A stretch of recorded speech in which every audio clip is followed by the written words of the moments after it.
H. G. Wells, The Cone. Published in 1895.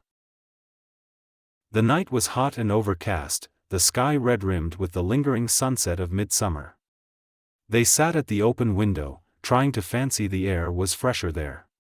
The trees and shrubs of the garden stood stiff and dark, beyond in the roadway a gas lamp burnt, bright orange against the hazy blue of the evening. Farther were the three lights of the railway signal against the lowering sky. The man and woman spoke to one another in low tones. "He does not suspect?" said the man, a little nervously. "Not he," she said peevishly, as though that too irritated her. "He thinks of nothing but the works and the prices of fuel. He has no imagination, no poetry." "None of these men of iron have," he said sententiously. "They have no hearts." "He has not," she said. She turned her discontented face towards the window. The distant sound of a roaring and rushing drew nearer and grew in volume. The house quivered, one heard the metallic rattle of the tender. As the train passed, there was a glare of light above the cutting and a driving tumult of smoke. 1, 2, 3, 4, 5, 6, 7, 8 black oblongs, 8 trucks, passed across the dim gray of the embankment, and were suddenly extinguished one by one in the throat of the tunnel, which, with the last, seemed to swallow down train, smoke, and sound in one abrupt gulp. "This country was all fresh and beautiful once," he said, "and now, it is Gehenna. Down that way, nothing but pot banks and chimneys belching fire and dust into the face of heaven. But what does it matter? An end comes, an end to all this cruelty. Tomorrow." He spoke the last word in a whisper. "Tomorrow," she said, speaking in a whisper too, and still staring out of the window. "Dear," he said, putting his hand on hers. She turned with a start, and their eyes searched one another's. Hers softened to his gaze. "My dear one," she said, and then, "It seems so strange, that you should have come into my life like this, to open," she paused. "To open?" he said. "All this wonderful world," she hesitated, and spoke still more softly, "this world of love to me." Then suddenly the door clicked and closed. They turned their heads, and he started violently back. In the shadow of the room stood a great shadowy figure silent. They saw the face dimly in the half-light, with unexpressive dark patches under the penthouse brows. Every muscle in Raut's body suddenly became tense. When could the door have opened? What had he heard? Had he heard all? What had he seen? A tumult of questions. The newcomer's voice came at last, after a pause that seemed interminable. "Well?" he said. "I was afraid I had missed you, Horrocks," said the man at the window, gripping the window ledge with his hand. His voice was unsteady. The clumsy figure of Horrocks came forward out of the shadow. He made no answer to Raut's remark. For a moment he stood above them. The woman's heart was cold within her. "I told Mr. Raut it was just possible you might come back," she said in a voice that never quivered. Horrocks, still silent, sat down abruptly in the chair by her little work table. His big hands were clenched, one saw now the fire of his eyes under the shadow of his brows. He was trying to get his breath. His eyes went from the woman he had trusted to the friend he had trusted, and then back to the woman. By this time and for the moment all three half understood one another. Yet none dared say a word to ease the pent-up things that choked them. It was the husband's voice that broke the silence at last. "You wanted to see me?" he said to Raut. Raut started as he spoke. "I came to see you," he said, resolved to lie to the last. "Yes," said Horrocks. "You promised," said Raut, "to show me some fine effects of moonlight and smoke." I promised to show you some fine effects of moonlight and smoke, repeated Horrocks in a colorless voice. And I thought I might catch you tonight before you went down to the works, proceeded Raut, and come with you. There was another pause. Did the man mean to take the thing coolly? Did he, after all, know? How long had he been in the room? Yet even at the moment when they heard the door, their attitudes. Horrocks glanced at the profile of the woman, shadowy pallid in the half-light. Then he glanced at Raut, and seemed to recover himself suddenly. Of course, he said, I promised to show you the works under their proper dramatic conditions.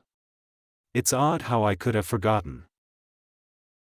If I am troubling you, began Raut. Horrocks started again.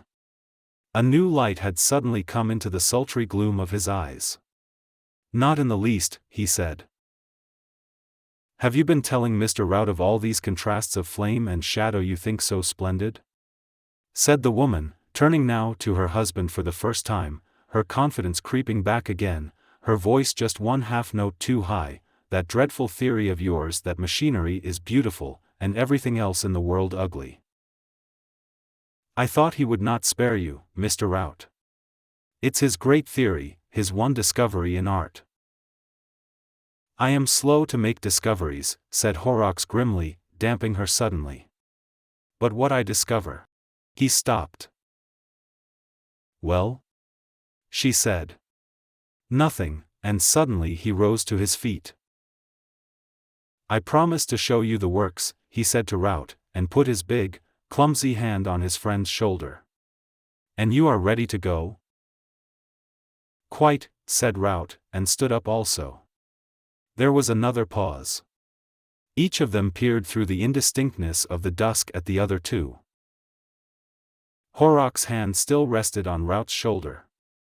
Raut half fancied still that the incident was trivial after all. But Mrs. Horrocks knew her husband better, knew that grim quiet in his voice, and the confusion in her mind took a vague shape of physical evil. Very well, said Horrocks, and, dropping his hand, turned towards the door. My hat? Raut looked round in the half-light. That's my work-basket, said Mrs. Horrocks with a gust of hysterical laughter. Their hands came together on the back of the chair. Here it is, he said. She had an impulse to warn him in an undertone, but she could not frame a word. Don't go. And, beware of him. Struggled in her mind, and the swift moment passed. Got it? Said Horrocks, standing with the door half open. Raut stepped towards him. Better say goodbye to Mrs. Horrocks, said the ironmaster, even more grimly quiet in his tone than before. Raut started and turned. Good evening, Mrs. Horrocks, he said, and their hands touched. Horrocks held the door open with a ceremonial politeness unusual in him towards men. Raut went out, and then, after a wordless look at her, her husband followed. She stood motionless while Raut's light footfall and her husband's heavy tread, like bass and treble, passed down the passage together. The front door slammed heavily. She went to the window, moving slowly, and stood watching, leaning forward. The two men appeared for a moment at the gateway in the road, passed under the street lamp, and were hidden by the black masses of the shrubbery. The lamplight fell for a moment on their faces, showing only unmeaning pale patches, telling nothing of what she still feared, and doubted, and craved vainly to know. Then she sank down into a crouching attitude in the big armchair, her eyes wide open and staring out at the red lights from the furnaces that flickered in the sky. An hour after she was still there, her attitude scarcely changed. The oppressive stillness of the evening weighed heavily upon Raut. They went side by side down the road in silence, and in silence turned into the cinder-made byway that presently opened out the prospect of the valley. A blue haze, half dust, half mist, touched the long valley with mystery. Beyond were Hanley and Etruria, grey and dark masses, outlined thinly by the rare golden dots of the street lamps, and here and there a gas-lit window, or the yellow glare of some late-working factory or crowded public house. Out of the masses, clear and slender against the evening sky, rose a multitude of tall chimneys, many of them reeking, a few smokeless during a season of play. Here and there a pallid patch and ghostly stunted beehive shapes showed the position of a potbank or a wheel, black and sharp against the hot lower sky, marked some colliery where they raised the iridescent coal of the place.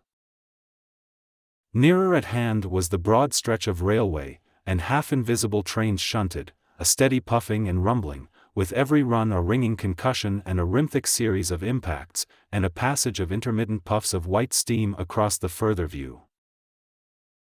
And to the left, between the railway and the dark mass of the low hill beyond, dominating the whole view, colossal, inky black, and crowned with smoke and fitful flames, stood the great cylinders of the Jeddah Company blast furnaces, the central edifices of the big ironworks of which Horrocks was the manager.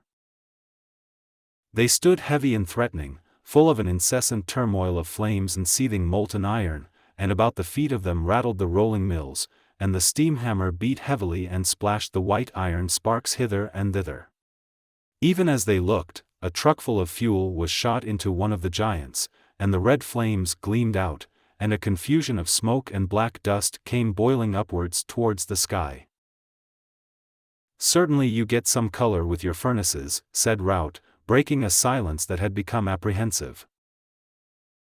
Horrocks grunted. He stood with his hands in his pockets, frowning down at the dim steaming railway and the busy ironworks beyond, frowning as if he were thinking out some knotty problem. Raut glanced at him and away again. "At present your moonlight effect is hardly ripe," he continued, looking upward. "The moon is still smothered by the vestiges of daylight." Horrocks stared at him with the expression of a man who has suddenly awakened. Vestiges of daylight? Of course, of course. He too looked up at the moon, pale still in the midsummer sky. "Come along," he said suddenly, and gripping Raut's arm in his hand, made a move towards the path that dropped from them to the railway. Raut hung back. Their eyes met and saw 1,000 things in a moment that their lips came near to say. Horrocks's hand tightened and then relaxed. He let go, and before Raut was aware of it, they were arm in arm, and walking, one unwillingly enough, down the path. "You see the fine effect of the railway signals towards Burslem," said Horrocks, suddenly breaking into loquacity, striding fast and tightening the grip of his elbow the while, little green lights and red and white lights, all against the haze. "You have an eye for effect, Raut. It's fine. And look at those furnaces of mine, how they rise upon us as we come down the hill. That to the right is my pet, 70 feet of him. I packed him myself, and he's boiled away cheerfully with iron in his guts for 5 long years. I've a particular fancy for him. That line of red there, a lovely bit of warm orange you'd call it, Raut, that's the puddler's furnaces, and there, in the hot light, 3 black figures. Did you see the white splash of the steam hammer then? That's the rolling mills. Come along. Clang, clatter, how it goes rattling across the floor. Sheet tin, Raut, amazing stuff. Glass mirrors are not in it when that stuff comes from the mill. And, squelch. There goes the hammer again. Come along." He had to stop talking to catch at his breath. His arm twisted into Raut's with benumbing tightness. He had come striding down the black path towards the railway as though he was possessed. Raut had not spoken a word, had simply hung back against Horrocks's pull with all his strength. "I say," he said now, laughing nervously, but with an undertone of snarl in his voice, "why on earth are you nipping my arm off, Horrocks, and dragging me along like this?" At length Horrocks released him. His manner changed again. "Nipping your arm off?" he said. "Sorry. But it's you taught me the trick of walking in that friendly way." "You haven't learnt the refinements of it yet then," said Raut, laughing artificially again. "By Jove! I'm black and blue." Horrocks offered no apology. They stood now near the bottom of the hill, close to the fence that bordered the railway. The ironworks had grown larger and spread out with their approach. They looked up to the blast furnaces now instead of down. The further view of Etruria and Hanley had dropped out of sight with their descent.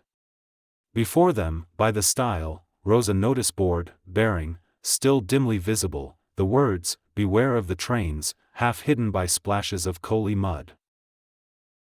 "Fine effects," said Horrocks, waving his arm. "Here comes a train." The puffs of smoke, the orange glare, the round eye of light in front of it, the melodious rattle. Fine effects. But these furnaces of mine used to be finer, before we shoved cones in their throats, and saved the gas.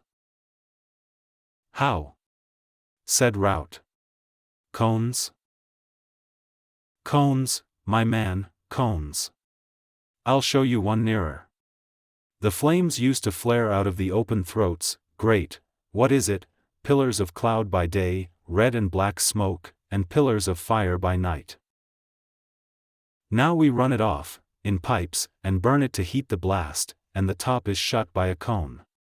You'll be interested in that cone. But every now and then," said Raut, "you get a burst of fire and smoke up there. The cone's not fixed, it's hung by a chain from a lever, and balanced by an equipoise. You shall see it nearer. Else, of course, there'd be no way of getting fuel into the thing. Every now and then the cone dips, and out comes the flare." "I see," said Raut. He looked over his shoulder. "The moon gets brighter," he said. "Come along," said Horrocks abruptly, gripping his shoulder again, and moving him suddenly towards the railway crossing. And then came one of those swift incidents, vivid, but so rapid that they leave one doubtful and reeling. Halfway across, Horrocks's hand suddenly clenched upon him like a vice, and swung him backward and through a half-turn, so that he looked up the line. And there a chain of lamplit carriage windows telescoped swiftly as it came towards them, and the red and yellow lights of an engine grew larger and larger, rushing down upon them. As he grasped what this meant, he turned his face to Horrocks, and pushed with all his strength against the arm that held him back between the rails. The struggle did not last a moment. Just as certain as it was that Horrocks held him there, so certain was it that he had been violently lugged out of danger. "Out of the way," said Horrocks with a gasp, as the train came rattling by, and they stood panting by the gate into the ironworks. "I did not see it coming," said Raut, still, even in spite of his own apprehensions, trying to keep up an appearance of ordinary intercourse. Horrocks answered with a grunt. "The cone," he said, and then, as one who recovers himself, "I thought you did not hear." "I didn't," said Raut. "I wouldn't have had you run over then for the world," said Horrocks. "For a moment I lost my nerve," said Raut. Horrocks stood for half a minute, then turned abruptly towards the ironworks again. "See how fine these great mounds of mine, these clinker heaps, look in the night. That truck yonder, up above there. Up it goes, and out tilts the slag. See the palpitating red stuff go sliding down the slope. As we get nearer, the heap rises up and cuts the blast furnaces. See the quiver up above the big one. Not that way. This way, between the heaps. That goes to the puddling furnaces, but I want to show you the canal first." He came and took Raut by the elbow, and so they went along side by side. Raut answered Horrocks vaguely. What, he asked himself, had really happened on the line? Was he deluding himself with his own fancies, or had Horrocks actually held him back in the way of the train? Had he just been within an ace of being murdered? Suppose this slouching, scowling monster did know anything?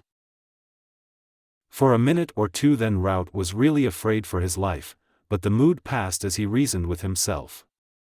After all, Horrocks might have heard nothing. At any rate, he had pulled him out of the way in time. His odd manner might be due to the mere vague jealousy he had shown once before. He was talking now of the ash heaps and the canal. "Eh?" said Horrocks. "What?" said Raut. "Rather. The haze and the moonlight. Fine." "Our canal," said Horrocks, stopping suddenly. "Our canal by moonlight and firelight is immense. You've never seen it? Fancy that. You've spent too many of your evenings philandering up in Newcastle there. I tell you, for real florid quality, but you shall see. Boiling water." As they came out of the labyrinth of clinker heaps and mounds of coal and ore, the noises of the rolling mill sprang upon them suddenly, loud, near, and distinct. 3 shadowy workmen went by and touched their caps to Horrocks. Their faces were vague in the darkness. Raut felt a futile impulse to address them, and before he could frame his words they passed into the shadows. Horrocks pointed to the canal close before them now, a weird-looking place it seemed, in the blood-red reflections of the furnaces. The hot water that cooled the tuyères came into it, some 50 yards up, a tumultuous, almost boiling affluent, and the steam rose up from the water in silent white wisps and streaks, wrapping damply about them, an incessant succession of ghosts coming up from the black and red eddies, a white uprising that made the head swim. The shining black tower of the larger blast furnace rose overhead out of the mist, and its tumultuous riot filled their ears. Raut kept away from the edge of the water, and watched Horrocks. "Here it is red," said Horrocks, "blood-red vapor as red and hot as sin, but yonder there, where the moonlight falls on it, and it drives across the clinker heaps, it is as white as death." Raut turned his head for a moment, and then came back hastily to his watch on Horrocks. "Come along to the rolling mills," said Horrocks. The threatening hold was not so evident that time, and Raut felt a little reassured. But all the same, what on earth did Horrocks mean about white as death and red as sin? Coincidence, perhaps? They went and stood behind the puddlers for a little while, and then through the rolling mills, where amidst an incessant din the deliberate steam hammer beat the juice out of the succulent iron, and black, half-naked titans rushed the plastic bars, like hot sealing wax, between the wheels. "Come on," said Horrocks in Raut's ear, and they went and peeped through the little glass hole behind the tuyères, and saw the tumbled fire writhing in the pit of the blast furnace. It left one eye blinded for a while. Then, with green and blue patches dancing across the dark, they went to the lift by which the trucks of ore and fuel and lime were raised to the top of the big cylinder. And out upon the narrow rail that overhung the furnace Raut's doubts came upon him again. Was it wise to be here? If Horrocks did know everything, do what he would, he could not resist a violent trembling. Right underfoot was a sheer depth of 70 feet. It was a dangerous place. They pushed by a truck of fuel to get to the railing that crowned the thing. The reek of the furnace, a sulphurous vapor streaked with pungent bitterness, seemed to make the distant hillside of Hanley quiver. The moon was riding out now from among a drift of clouds, halfway up the sky above the undulating wooded outlines of Newcastle. The steaming canal ran away from below them under an indistinct bridge, and vanished into the dim haze of the flat fields towards Burslem. "That's the cone I've been telling you of," shouted Horrocks, and, below that, 60 feet of fire and molten metal, with the air of the blast frothing through it like gas in soda water. Raut gripped the handrail tightly, and stared down at the cone. The heat was intense. The boiling of the iron and the tumult of the blast made a thunderous accompaniment to Horrocks's voice. But the thing had to be gone through now. Perhaps, after all. In the middle, bawled Horrocks, temperature near 1,000 degrees. If you were dropped into it, flash into flame like a pinch of gunpowder in a candle. Put your hand out and feel the heat of his breath. Why, even up here I've seen the rainwater boiling off the trucks. And that cone there. It's a damned sight too hot for roasting cakes. The top side of it's 300 degrees. 300 degrees, said Raut. 300 centigrade, mind, said Horrocks. It will boil the blood out of you in no time. Eh? Said Raut, and turned. Boil the blood out of you in? No, you don't. Let me go, screamed Raut. Let go my arm. With one hand he clutched at the handrail, then with both. For a moment the two men stood swaying. Then suddenly, with a violent jerk, Horrocks had twisted him from his hold. He clutched at Horrocks and missed, his foot went back into empty air, in mid-air he twisted himself, and then cheek and shoulder and knee struck the hot cone together. He clutched the chain by which the cone hung, and the thing sank an infinitesimal amount as he struck it. A circle of glowing red appeared about him, and a tongue of flame, released from the chaos within, flickered up towards him. An intense pain assailed him at the knees, and he could smell the singeing of his hands.